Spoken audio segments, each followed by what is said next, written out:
အားလုံးပဲမင်္ဂလာပါကျွန်တော်ဒီနေ့ပို့ချပေးမယ့် exam သင်ခန်းစာတော့ပိုင်းဘော့ table အသုံးပြုနည်းလေးဖြစ်ပါတယ်ပိုင်းဘော့ table လို့ပဲခေါ်ခေါ် pivot table လို့ပဲခေါ်ခေါ်ပေါ့နော်အခေါ်အဝေါ်တွေကတော့မျိုးမျိုးရှိပါတယ်အဲ့တော့ကျွန်တော်တော့ပိုင်းဘော့လို့ပဲသုံးလိုက်ပါမယ်ကျွန်တော်ဒီမှာ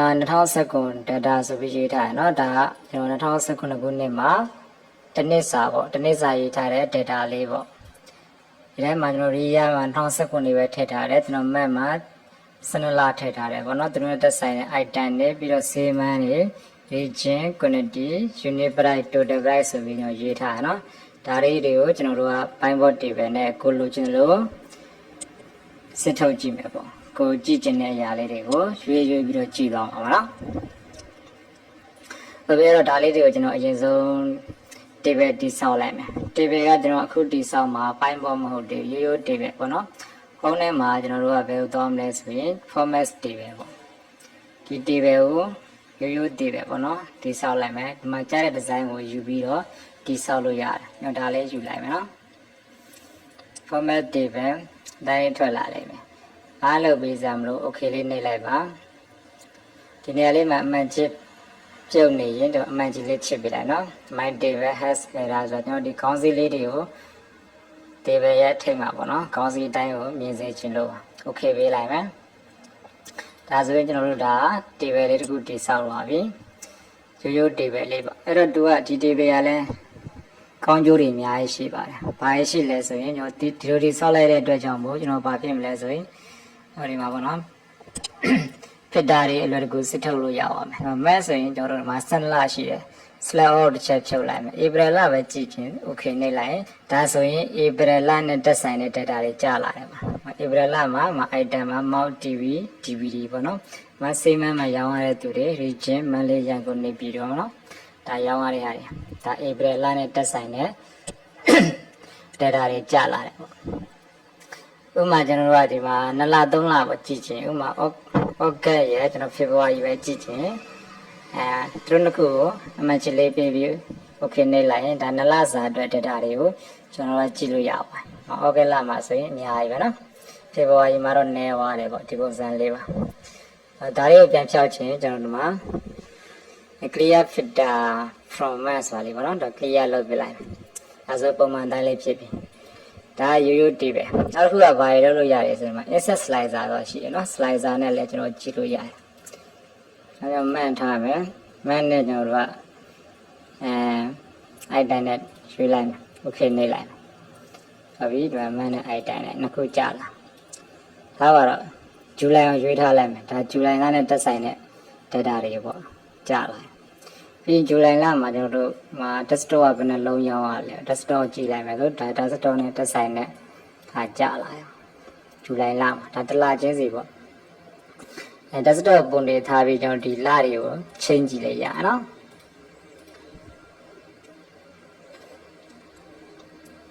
ဟုတ်ပြီနော်ဒါ insert slicer ပါဒါလေး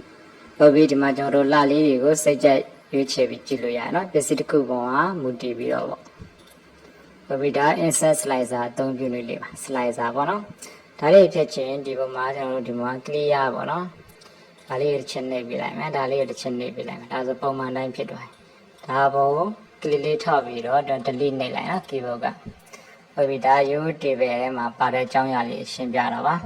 အဲ့တော့ကျွန်တော် pineboard table သွားမယ်ပေါ့ pineboard table ကိုကျွန်တော်တို့ကဒီ insert ထဲမှာပေါ့နော်ဒီမှာ pineboard table ဆိုရှိတယ်ဒီထဲမှာကျွန်တော်တို့ click ထောက်တာပေါ့နော်တစ်ခုခု data တစ်ခုခုမှာကျွန်တော်ထောက်ထားပါ sequence တစ်ခုခုပေါ့နော်ကြိုက်တာတစ်ခုမှာထောက်ထားလို့ရတယ်ပြီးရင် pineboard table နှိပ်လိုက်မယ်pineboard table မှာဒီမှာ table ကိုကျွန်တော်စရက်ပေးထားရင်အကုန်ဝင်သွားရနော်ဒီထဲမှာ click ထောက်ထားတယ်ဒီ table တစ်ခုလုံးဒီ table ရဲ့နာမည်ပေါ့နော်ဒါ1ဆိုတော့ဒီမှာ table 1ဆိုပြီးဒီမှာ name box မှာလည်းပါပါတယ်ဘာလို့ဆရာမလို့ပေါ့ဒီတိုင်းပဲနော်ကျွန်တော်တို့ new web sheet နဲ့တုံးပြီးမယ်နော်တခြား web sheet မှာတုံးပြီးမယ်ဆိုရင်ဒီနေရာမှာဘာမှရွေးစရာမလို new web sheet ပဲရွေး okay okay နှိပ်လိုက်ရင်ကျွန်တော်တို့ကဒီမှာ2019 data ဒီဘက်မှာကျွန်တော်ဒီမှာ pineboard table data ဒီဘက်မှာဒီပုံစံတိုင်းကြာလာတယ်ဥပမာကျွန်တော်ဒီဟာတွေပြောင်းနေမှာပေါ့ဒါလေးမှာပြောင်းရင်ကျွန်တော်ဒါဒီပုံမှာ pineboard table 2ပေါ့နော်ဒီပုံမှာထောက်လိုက်တိုင်းဒါတွေပေါ်လာအဲ့အချိန်မှာကျွန်တော်တို့လိုတာကိုဒီမှာ pineboard table နဲ့စစ်ကြည့်လို့ရတယ်ဥပမာကျွန်တော် item တွေကိုအရင်ကြည့်မယ်ပေါ့ဒီက ပိုင်းပေါ်တစ်ပဲ affiliate လို့ခေါ်ပါတယ်filter ရှိမယ် column ရှိမယ် row ရှိမယ် value ရှိမယ်ပေါ့နော် value နဲ့တက်ဆိုင်တဲ့အရာကို value တွေကိုထည့်မယ် row အနေနဲ့ကြည့်ချင် row တွေကိုကျွန်တော်ဆွဲထည့်မယ် column အနေနဲ့ကြည့်ချင် column တွေကိုဆွဲထည့်လို့ရတယ် filter ဆိုတာကတော့ကျွန်တော်တို့စစ်ထုတ်တာပေါ့တိုင်းတဲ့တစ်ခုထားပြီးမယ်ပြီးအဲ့ဒီကနေကျွန်တော်စစ်ထုတ်တာဟုတ်ပြီအဲ့တော့ကျွန်တော်တို့ဘာကိုကြည့်မလဲဆိုထားပါstatement တွေကိုstatement တွေကိုယင်ကြည့်လိုက်နော် statement တွေ item တွေကိုယင်ကြည့်လိုက်မယ် item တွေကိုကျွန်တော်တို့ row တွေကိုဆက်ထည့်လိုက်မယ်ဒါဆိုရင်ကျွန်တော်ဒီ2019မှာရှိတဲ့ data တွေမှန်တယ်များ item တွေ row ထဲမှာ2019မှာရှိတဲ့ data တွေက row ထဲမှာတန်းစီပြီးကြာလာလိမ့်မယ်ပြီးတော့ region တွေပေါ့နော် region တွေတော့တက်ဆိုင်တဲ့ဟာတွေ column ထဲမှာတစ်ချက်ဆွဲကြည့်လိုက်မယ်ဟုတ်ပြီ column ထဲမှာတစ်ချက်ဆွဲလိုက်ရင်ပကိုးမန္တလေးနေပြီးတော့ပသိမ်ရန်ကုန်ဆိုပြီးပါလာတယ်အဲ့တော့ကျွန်တော်တို့က value တန်ဖိုးတွေမတွေ့တယ်ဘူးတန်ဖိုးတွေကကျွန်တော်တို့ quantity ကိုကြည့်မလား total price ကိုကြည့်မလားပေါ့နော်အဲ့တော့ total price ကိုအရင် value တွေကိုဆွဲထည့်လိုက်မယ်ဒါဆိုရင်ကျွန်တော်ကြည့်တာက item ပါမယ် region ပါမယ် total price ပါမယ် item ဆိုရင်ကျွန်တော်တို့က bluetooth မှာပကိုးမှာဘယ်လောက်ရောင်းရလဲပေါ့ CD desktop ပကိုးဒီမှာဒီလိုလဲစမန်တလေးမှာရောင်းရတဲ့ပမာဏတွေမှာပြပါโอเคအဲ့ဒီထဲမှာကျွန်တော်ဒါတွေကိုဘယ်မှာဘလူးတွေရောင်းခဲ့လဲပေါ့နော်အဲ့တော့ statement တွေထပ်ကြည့်ခြင်းနဲ့ကျွန်တော်တို့ row တွေကိုတစ်ချက်ထည့်လိုက်မယ်ဟောဒီမှာ bluetooth ရောင်းခဲ့ရတယ်နေပြီးတော့အောင်ပဲကြည့်လိုက်ပါအောင်နေပြီးတော့မှရောင်းခဲ့တယ်ပါမျိုးစားလဲ bluetooth သူရောင်းရတဲ့ငွေပမာဏဒိုင်းလေးတွေအဲ့တော့ကျွန်တော်ဒါလေးတွေကိုစိတ်ကြက်အဆင်ပြေလို့ကြည့်လို့ရတယ်နော်ဒီမှာသူနဲ့တက်ဆိုင်နေရတယ်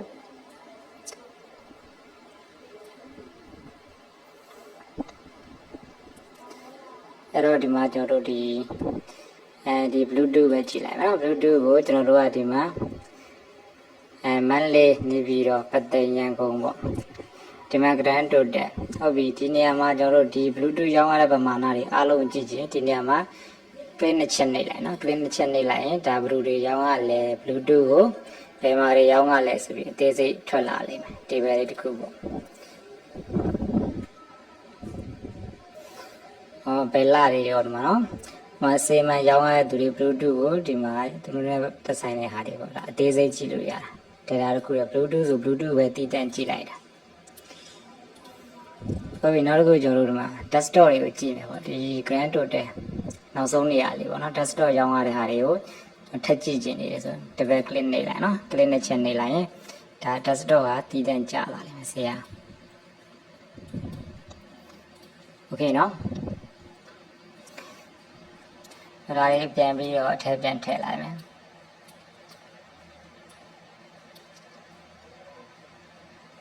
အဲ့လိုကျွန်တော် statement တွေကိုကျွန်တော်တို့ row ထဲပြစ်ထည့်လိုက်မယ်statement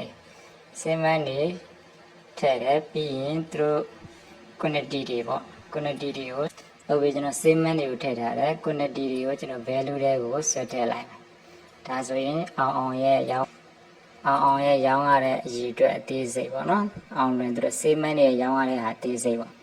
အဲ့တော့တယောက်ချင်းစီကိုကြည့်လို့ရတယ်ဥပမာခင်ရောင်းရတာအရေးအတွက်က380ရှိတယ်ဘာတွေရောင်းရလဲဆိုရင် double click နှိပ်ကြည့်လိုက်ရင်ခင်ရဲ့ table တစ်ခုပေါ့နော်ကြာလာလိမ့်မယ်ဒါလာစဉ်အလိုက်ဒီဇင်ဘာမှာသူမောက်ရောင်းရတယ်ပေါ့ဘယ်မှာရောင်းရလဲပသိမ်44ခုရောင်းရတယ်ပေါ့နော်ဒါတွေပေါ့နော်ဟုတ်ပြီဒါလာစဉ်လိုက်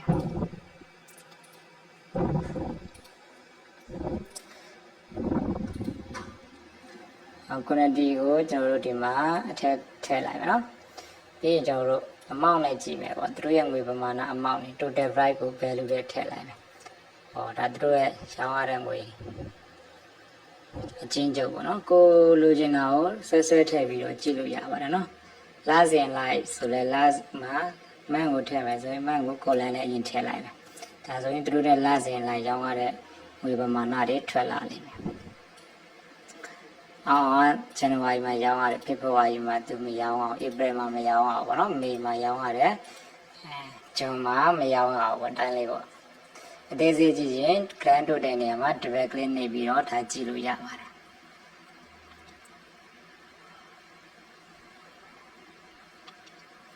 ဟုတ်ပြီနော်လိုချင်တာကိုဒီမှာ row နဲ့ column ကိုလိုချင်တယ်လို့အဆင်ပြေတယ်လို့ဆွဲထည့်ကြည့်လို့ရပါတယ်အမှတ်တွေကို row ထဲဒီမှာထည့်လိုက်ရင်သူဇယားတွေကဒီလိုဖြစ်တော့မယ်နော် row လိုက်ဆိုရှုပ်သွားလိမ့်မယ်အဲ့တော့ column တွေကိုသူ့ကိုဆွဲထည့်ဒီတိုင်းလေးပေါ့ဟုတ်ပြီဒါလေးတွေဖယ်ခြင်းကျွန်တော်ဒီထဲမှာဆွဲထည့်လိုက်မယ်နော်ဒီတိုင်းလေးထားလိုက်မယ်လောဆယ်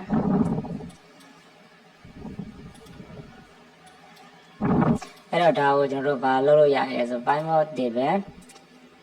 analyze ထဲမှာပေါ့နော်ပိုင်းမော့ channel ကြည့်လို့ရတယ်ဒါသူတို့ရဲ့စေးမန်းတွေရဲ့စုစုပေါင်းရောင်းရငွေတွေပေါ့အဲ့ဒါတွေကိုကျွန်တော်တို့ပိုင်းမော့ channel ကြည့်ရင်ဒါလေး click ထောက်နေလိုက်တိုင်းလေးထွက်လာတယ်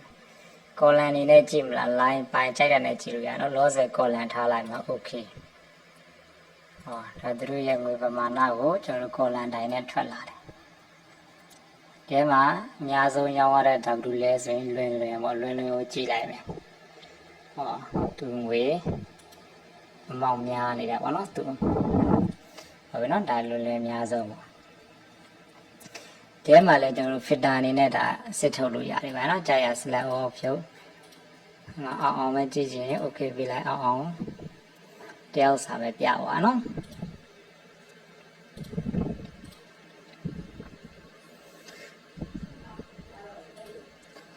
ဟုတ်ပြီဒီမှာ design ထဲမှာကျွန်တော် channel ပတ်တက်ပြီးတော့ကျွန်တော် design တွေလည်းအများကြီးရှိပါတယ်စိတ်ကြိုက် design ကိုယူကြည့်လို့ရတယ်နော် color ဆိုလဲ color အနေထားအများကြီးပြောင်းလဲကြည့်လို့ရတယ် quiz layout ပုံစံဘယ်လိုကြည့်မှလဲပေါ့ layout ပုံစံတွေလည်းကျွန်တော်တို့ချိန်ပြီးတော့စိတ်ကြိုက်ကြည့်လို့ရတယ်နော်ဟုတ်ပြီနောက်ပြီးတော့ change chat type ပေါ့နော်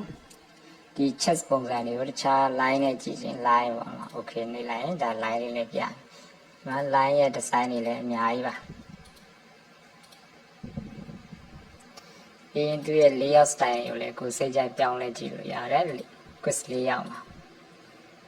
ဟုတ်ပြီနော်ဒါ file more chat နောက်ပြီးတော့ကျွန်တော်တို့ data တွေဥမာတစ်ခုခုတိုးခြင်းပေါ့နော်ဒီထဲမှာပါခြင်းနေဆိုရင်ဒီမှာ2019 data ဒါလေးကိုသွားလိုက်အောက်ဆုံးသွားမယ်အဲဒီနေရာမှာ2019 control D နေလိုက်မယ်နော်အထက်ကအကြလောက် control D ဒါလည်း bluetooth control D အဲဒီနေရာမှာနာမည်တစ်ခုခုပေါ့ဥမာရင်လို့ရေးလိုက်မယ်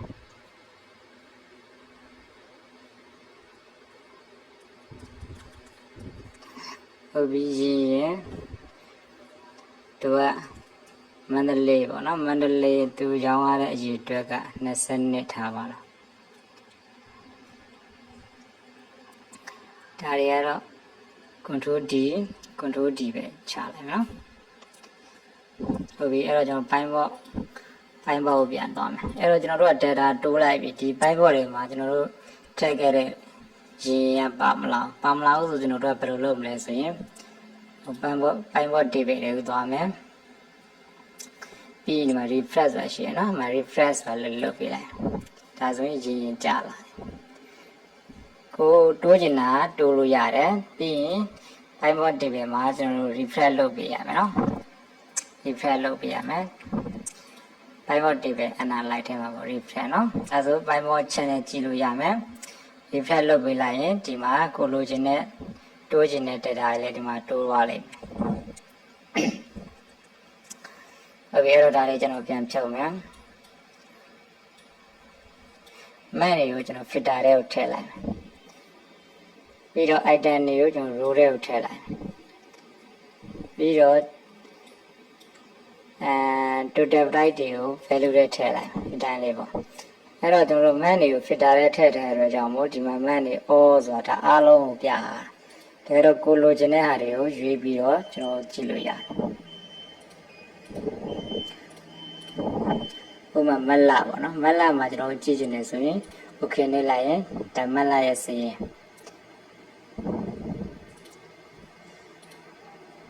နောက်တစ်ခုကျွန်တော်တို့ဒီမှာ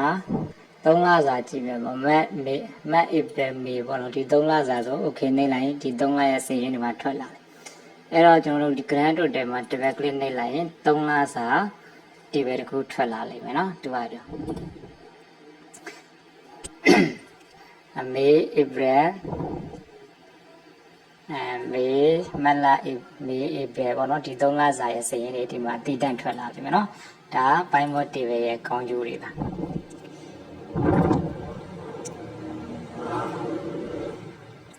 ကျိုက်တဲ့လတွေကိုကျွန်တော်ကြည့်လို့ရအောင်เนาะကျိုက်တဲ့လတွေကိုကျွန်တော်တို့ဒီမှာ click လေးထောက်ပြီး April လကြည့်မလားပေါ့နော်ဥပမာ November လကြည့်ခြင်း November okay ပေးလိုက်ဒါ November လတစ်လစာရောင်းရတာ double click နှိပ်လိုက်ရင်သူ့အတွက်တည်တံ့ table တစ်ခုထွက်လာလိမ့်မယ် November ဆိုပြီးတော့ဒါဆိုရင်ကျွန်တော်တို့ပါ formula မှာသုံးစရာမလိုဘူးပိုင်းမော table နဲ့ကိုလိုချင်တယ်လို့စစ်ထုတ်ပြီးတော့ကြည့်လို့ရတယ်ဒီလိုဒီနေရာမှာပိုင်းမော table fill ပြောင်းနေရင်ဒီဘော click ထောက်လိုက်ပါเนาะဒီမှာ